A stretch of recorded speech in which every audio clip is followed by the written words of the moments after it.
Richard Gutierrez's winning streak continues. After the highly successful run of Survivor Philippines, Richard again made impressive records with the weekly public affairs program Pinoy Adventures. Papaiwan ka ba?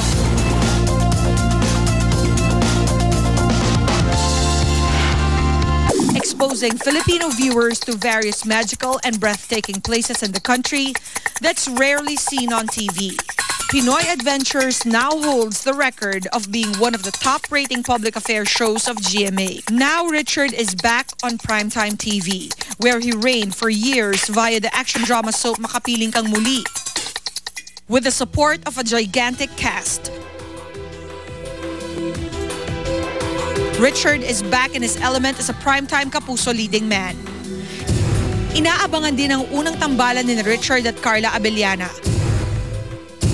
Okay lang ba kung mayaya ka sa isang date? Oo ba? Saan mo gusto? Kailan? Ha? Kayo sana ni Louie. Gusto mo talagang makipag-date ako kay Louie? Kasama ang promising newcomer na si Sara Labati. Ako nga pala si Graciela. May kabahay itong kamay ko. Okay lang yan.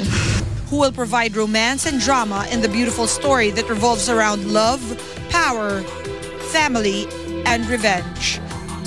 Simula bukas ng gabi maging bahagi sa salu-salungat na buhay at pag-iibigan ni na Martin, Leilani at Graciela. Ngayon dito sa Showbiz Central, dumadagundong na parang bagyo ang lead stars ng Makapiling Kang Muli, Carla Abellana, Sara Labati, and GMA's primetime action drama king Richard Gutierrez. Live na live. Kasama na po natin sa Showbiz Central, Carla Abellana, Sara Labati at ang nagbabalik primetime na si Richard Gutierrez. Welcome, guys. Good afternoon po sa inyo. Good afternoon. Sa mga nasa studio. How does it feel that starting tomorrow, you're finally gonna see the result of all your hard work? Carla? Super excited kasi matagal na rin kami naghahanda para dito. We've been taping for a while. So excited na kaming makita ninyo at mapanood nyo ang Makapiling Kang Muli.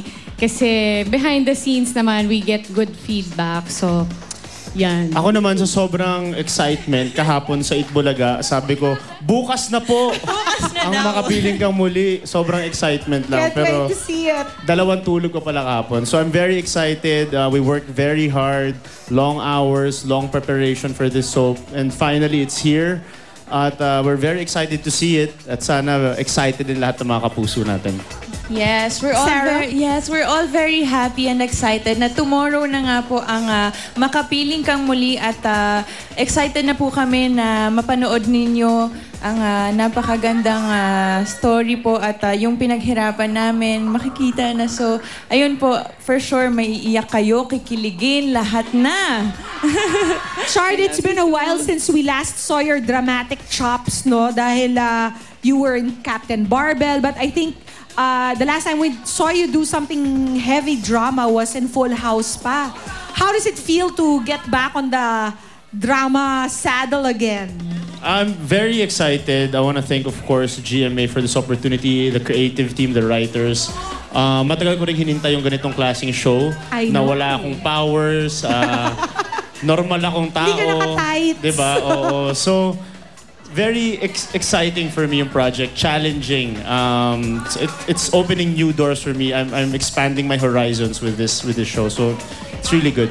Yeah, well, we heard that you had such great fun shooting some of the scenes in this particular program. We'll show you some clips from your new soap, and we hope that you can react to them after. Let's check this out.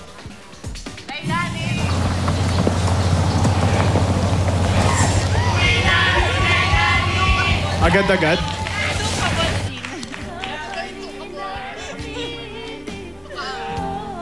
Ang alam namin, first day pa lang, yun na agad ang sabak ni Carla at saka ni Richard.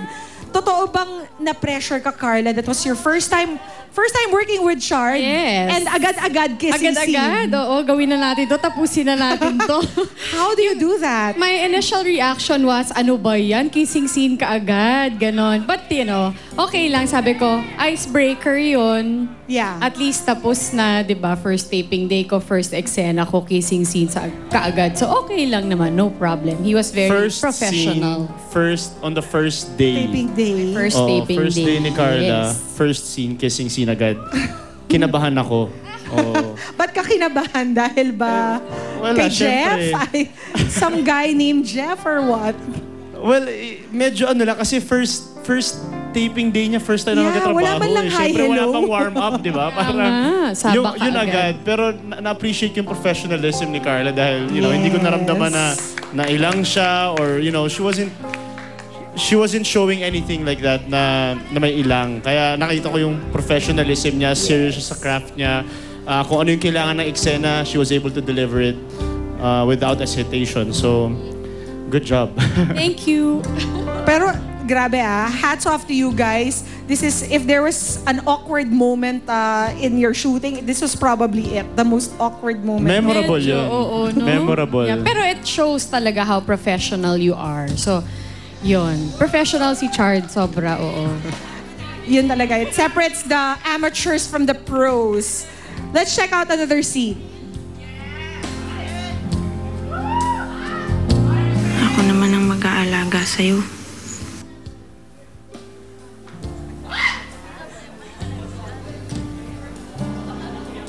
Ito naman, needless to say, this is for Sarah. And Sarah, I hear this like the first time that you do a scene in just a towel. What was that like? Si Direk Ricky mahilig maganyan eh. Yung unang mga eksena sa first day o kaya... Ginugulat Hindi mo kayo naman agad? sinabi sa amin. yung Prepared gusto niya, kami, ganun mahilig pala. Ganon, mahilig siya manggulat. Yung mga mabibigat na eksena, alam naman ni Direk Ricky na magugulat talaga ako na may mga ganong eksena. So gusto niya yung mga panggulat na eksena uunahin para kumbaga mawala na yung mga yung kaba or yung pag may awkwardness between yung kung ano man, kung sino ka eksena mo or yung katulad ko, yung hindi pa sanay sa nakatawal Parang na baptism scene. of fire, di ba? Ayun, first time nga sa eksena, but I guess okay Did you naman, feel okay naman. uncomfortable, Sarah, being like, did it take you a while to get, to get ready for that Parang scene? hindi naman siya na-awkward. Parang she was very Parang comfortable. lagi naman yata siyang nakatawa. Grabe naman. Parang confident ka naman eh. So, hindi. No, Well, of course. Siyempre, hindi naman din ako pinabayaan nila Direk and nila Yeah. Chard. So, kaya siguro nawala yung kaba, yung mga hesitations na, okay, gagawin ko na ba to? So, nawawala yung mga ganong feeling. Pro na pro ang ating mga artists. So guys, why don't you guys go ahead and invite... Eto, Chard, bukas na talaga. Ito bukas na. Mga kapuso, bukas na talaga ang Makapiling Kang Muli. June 4, pagkatapos yan ng Luna Blanca. And we are very excited. Sana po tutukan ninyo. Simula pa lang, maganda na ang kwento. Marami kaming mga bigating artistang kasama. And of course, directed by Direk Ricky Davao. So abangan niyo po bukas, Makapiling Kang Muli. Can't wait to see it, Chard. And congratulations for setting all sorts of records. For Richard, also in public affairs. Yes, Pinoy Adventures, mamayang gabi, 8:30, tutukan po ninyo. At maraming salamat sa mga nanood last week kasi very successful yung ratings namin. So thank you. Thank you, Chard. Sarah, Carla, good luck on the new show. Thank you. I'd also like to thank Joel Escobar for my beautiful dress today, available at Myth and Greenbelt 5. Also to the House of Abaji and to Tony and Guy. Here's Sweet with More. Salamat ng bonggang-bongga, Pia! Kasama rin po ang inyong lingkod sa Makapili Kang Muli. Bukas na po yan. At saka si Miss Jeneline Mercado. Naku, may special role sa dyan. Ang pangalan ko dyan, George. Ang kauna-una ang baklang cowboy on Philippine television. Anyway, kasama ko ngayon ang Down to Mars. Ito na! Ito na yung album nila. At super favorite ko yung the one with yung My Everything. Yung MTV na kasama si Miss Marian Rivera. So guys, please invite nyo na to get their copies. Yes, finally it's out in the All Record Bars, our self-titled album Down to Mars, including our carrier single My Everything. So guys, please do grab a copy of our album. Wow, ang concert nyo! Ang dami ng mga fans na nag-aantay kailan ba magko-concert ng major. Malapit na po yan, abangan niyo po sa September. Wow! Oo, bongga. And pwede po kami magsalamat. Of course. First, thank you so much to GMA Artist Center, Police Records. Of course, to Miss Marian Rivera. Maraming salamat po. To Mr. and Mrs. Chua. Tita Jeline, thank you so much. And Showbiz Central for having us here. Thank you so much. Of course, anytime. Basta kung may next album ninyo, concert nyo, ipopromote natin yan ng bonggang-bongga. Samantala mga kapuso, dyan lang kayo sa pagkabalik ng Showbiz Central. The one and only Miss Annabel Rama sa Don't Lie to Me. This is it. Ito man, ang kwento ng beauty queen actress na nangarap ng international career. So Oscar Films presents The Hangover. You just had the wildest night of your life! At kilig na wedding scene na Marian at Dingdong, shoot kahit may LQ ang dalawa. Kami? Parang hindi naman ako maniwala. Magkasama naman kami sa tent.